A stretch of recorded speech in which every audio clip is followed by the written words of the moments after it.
Hey you guys, this is Catherine. Welcome to my webinar on how to love your liver. All right, so what we're going to cover in this webinar we're going to cover the job of the liver. We're going to talk about symptoms of clogged or congested or toxic liver. We're going to talk about common causes, and then we're going to also discuss cleansing the liver. And we're going to spend a little bit more time on the cleansing of the liver simply because there's a lot of confusion out there, people taking herbs, people don't know what a liver flush is, or they've heard of it and they don't know how to do it, coffee enemas. So I'm going to cover a lot of that in the cleansing. So let's go ahead and just a few facts about the liver. The first thing is the liver can actually regenerate itself completely in about 3.5 years. So if you do have toxic liver, fatty liver, something like that, or a high enzyme count in liver, that's really common, the liver can actually heal itself. It's the one organ in the body that can actually regenerate. 90% of the liver can be non-functioning and still show up fine in tests. So if you go to the doctor and get your liver tested, it can be 90% non-functioning. That means it's only 10% functioning and still show up as okay. So you really have to rely a lot on symptoms when it comes to liver toxicity.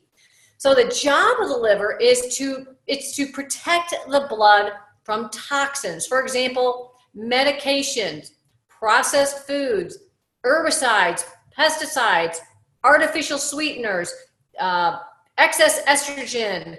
It's just in general, it's the protector of the blood. It's like the air filter in a car.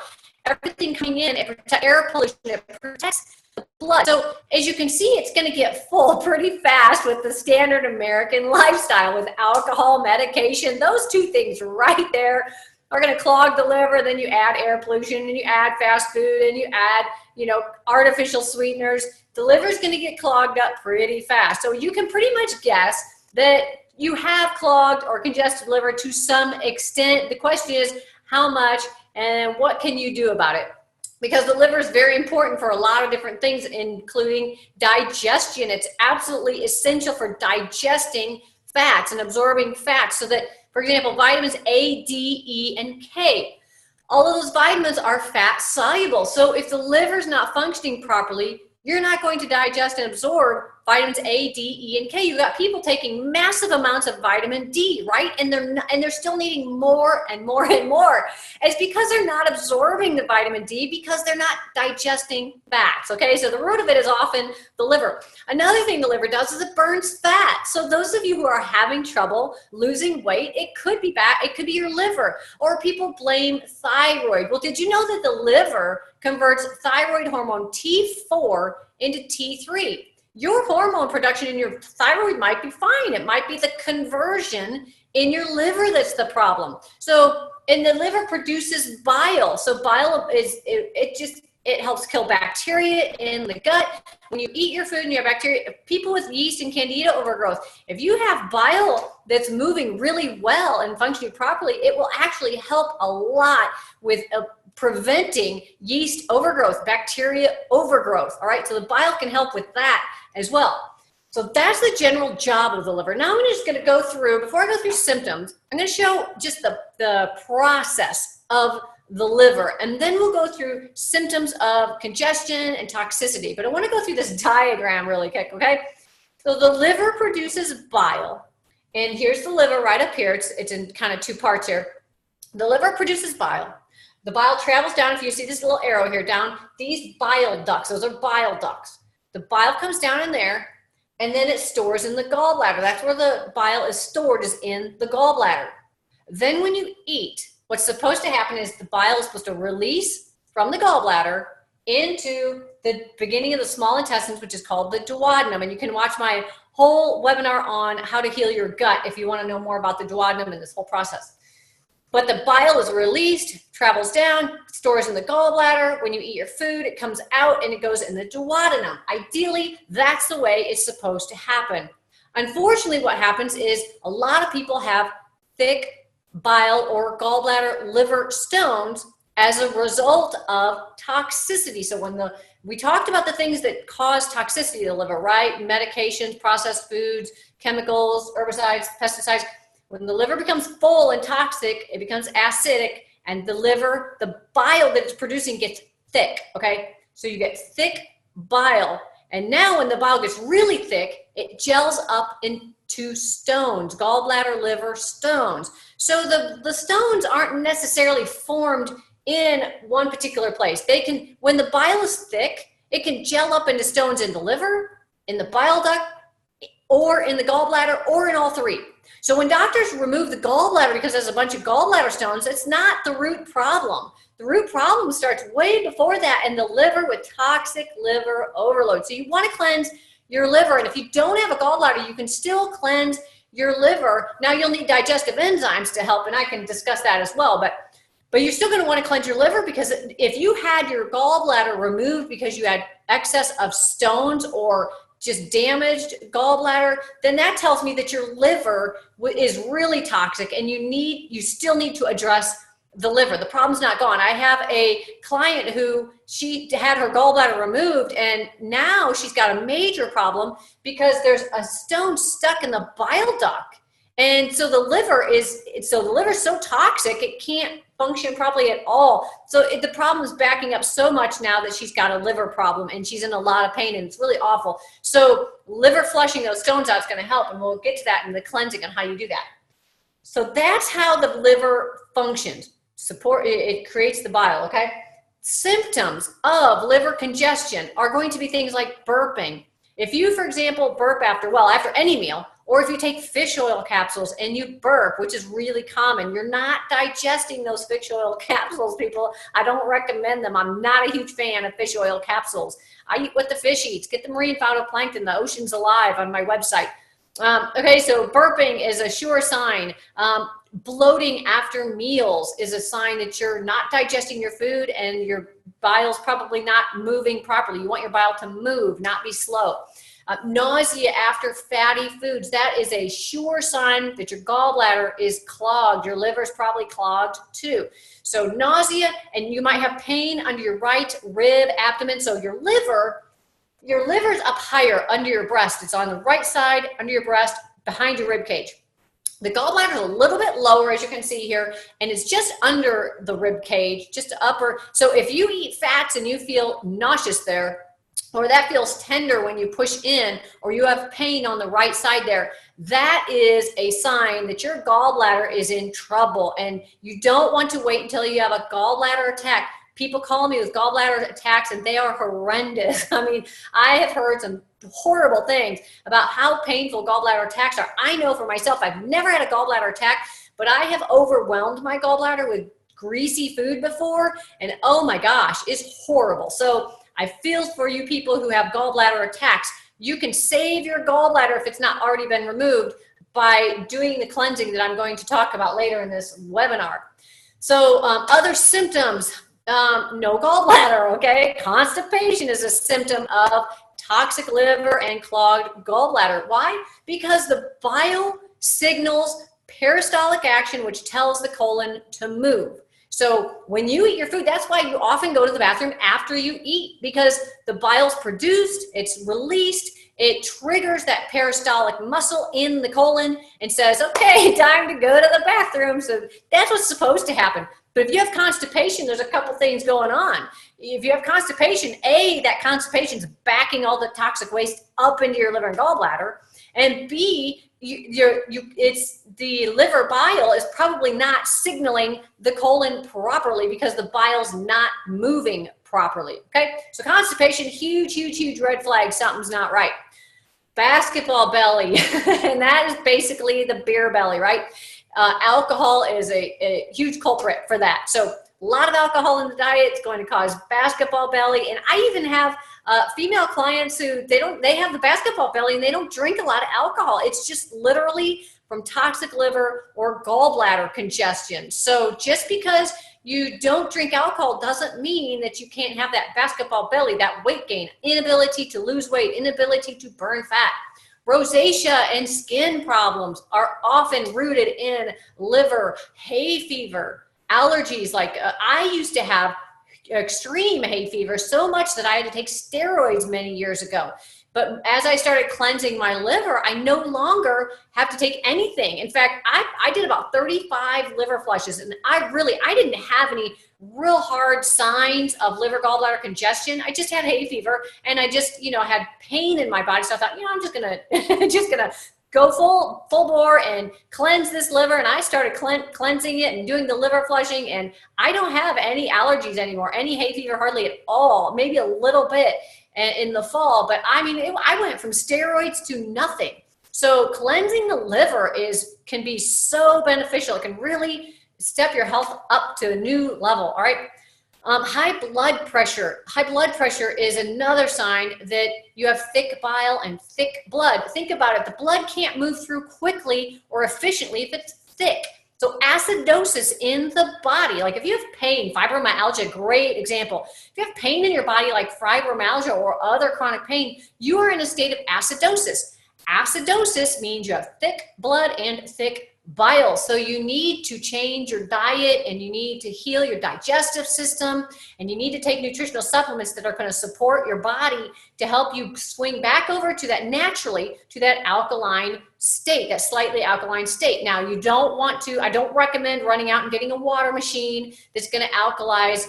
That's just a quick fix. It doesn't get to the root problem. It's not natural. You need to bite the bullet and change your diet. I'm sorry, you just do. Okay. Other symptoms, let me think. The weight, not burning fat, sneezing, which would be allergies, craving sweets might be another symptom of a congested gallbladder. But pretty much any health condition, your digestion's under distress ultimately. Okay. Oh, gray stool, floating stool. Those are both other symptoms of clogged gallbladder. Okay.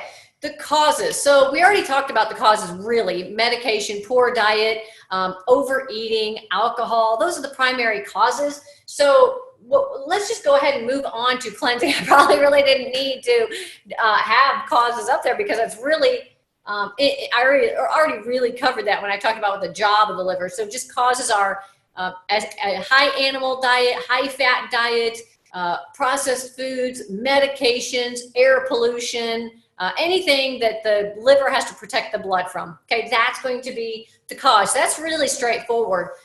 So let's go ahead and go on to cleansing. So I've got cleansing divided into 4 parts here. Basically, there's 4 steps to cleansing your liver.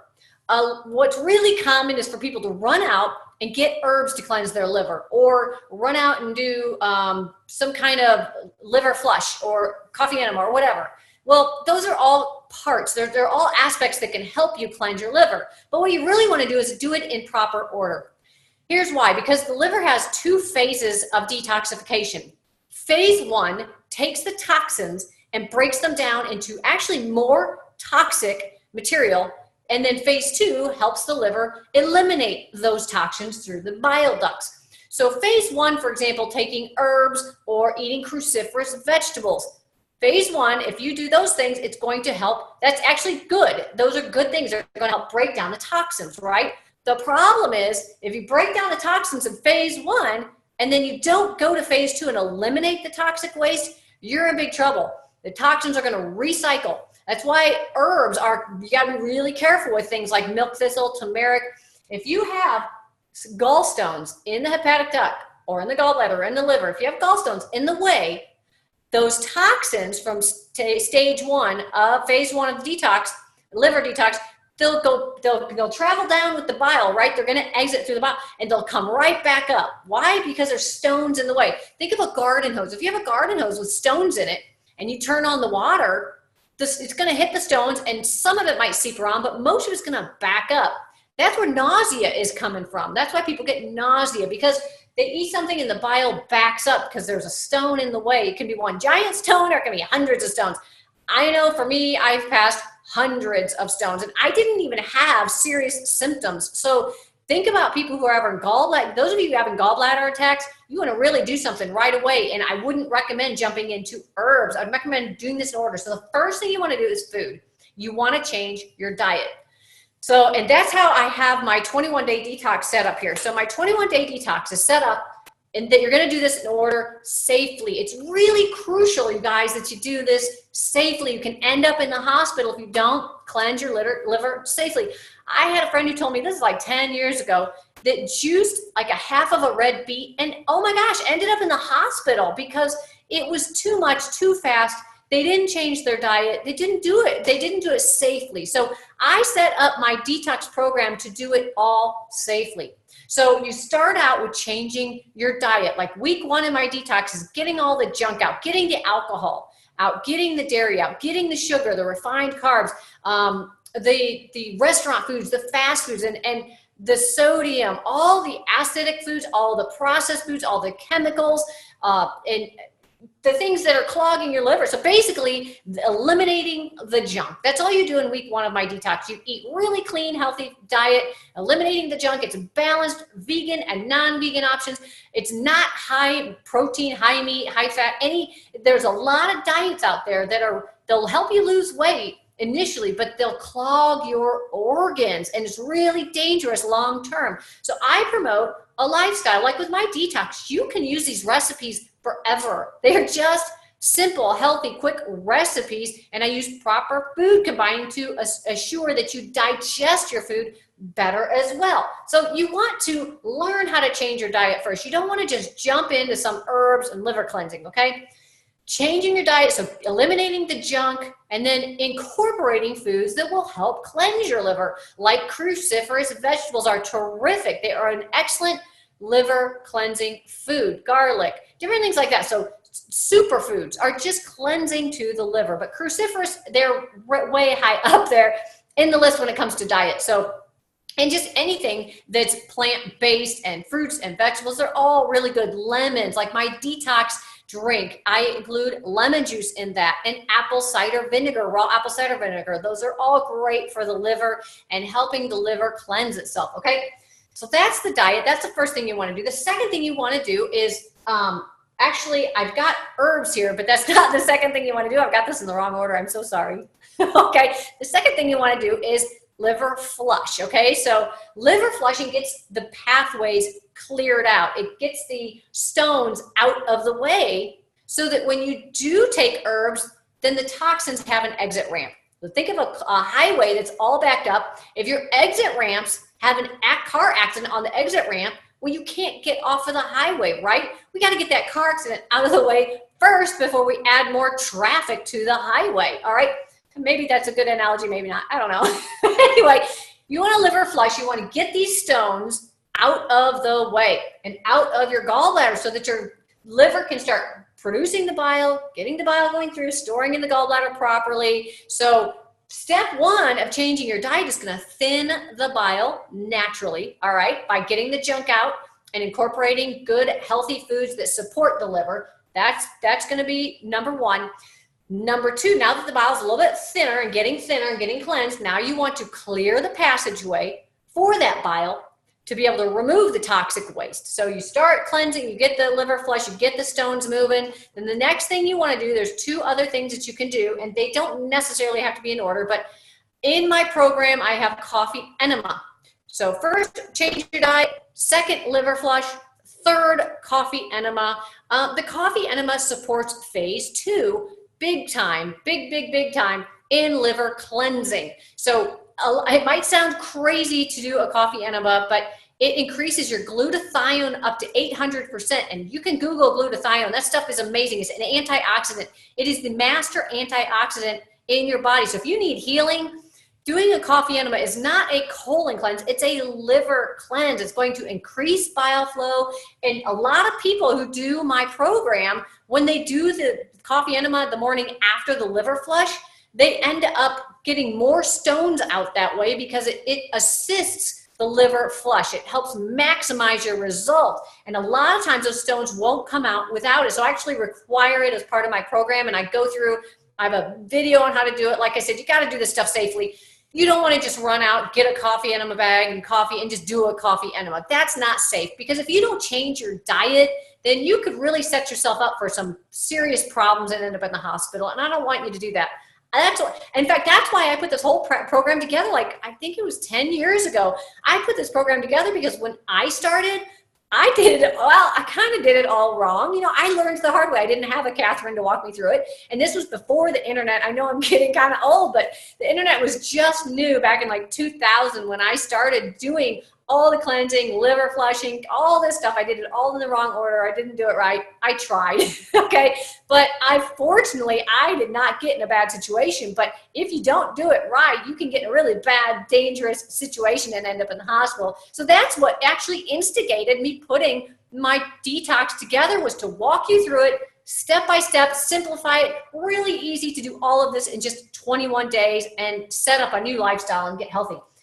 All right, so the liver flushing and then the coffee enema is right after that. The coffee enema is a liver cleanse. Now it will by default cleanse your colon, but ultimately it's a liver cleanse.